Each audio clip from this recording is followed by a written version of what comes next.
اوصل لك اصابات رصاص. ازاي رصايك في استوديو اللعيبه؟ اللعيبه انا ما فهمتش من كلامكم غير كلمه اللعيبه. مين اللعيبه؟ استوديو اللعيبه.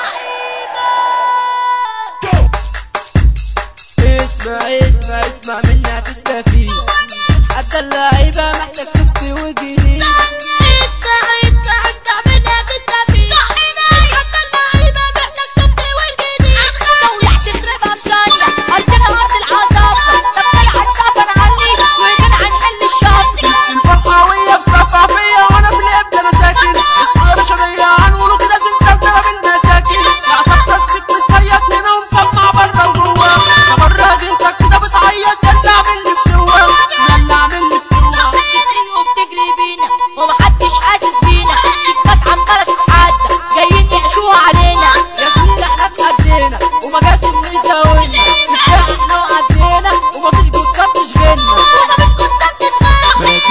في ميه مالحه ساب كتير من الدنيا الجرحى. بس مفيش غلبان ولا طيب يا ابني زعد النفس الصالحه. الشر في ناس كتيره وفساد موجود على الارض. ولع شد الفتيله لعيبه وغنس الارض.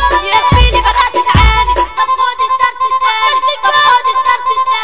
لعيبه لو عليكم ما بيطلعش منها العيبه. والمساكن في اي حكايه يلا بتسقط 1000 كتيبه. انا شر كفايه لما نقدر نفهم كرسي. الدنيا بتغدر بينا وحالتنا بتفوت. اللي حور كلام مدور يا ابني كلامكوا جاي على الفاضي. يا ابني فوق وانت جامد اكتر صور وسعادي. السنين بقت اسابيع الناس كلها بتضيع. والليل هيغني ممس اسمع ده صوت فظيع. بيقولوا الصبر طيب وكفايه العمر عدى. انا واقف مكاني واللي يعدي النهارده مش راجع بكره تاني. ونسيتهم زبادي وزبادي في الثواني. اللي نسيتهم زبادي في الثواني. واللي ضحيت حتى النار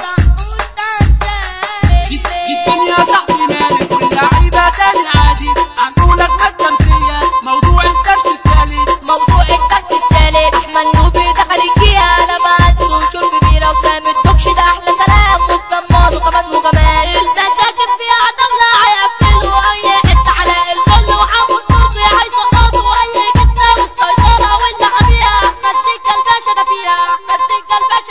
وقعد في فخر سعد الضغط. يا سيدة احمد الهوب يوسف اشرف دخل الفاض. ضرب النار وقلبها دمار. احمد بكر وحمد الصف وعملوا عليك كباشة وحصان. اللي هيجي على سكتنا عيدوه من اسودي.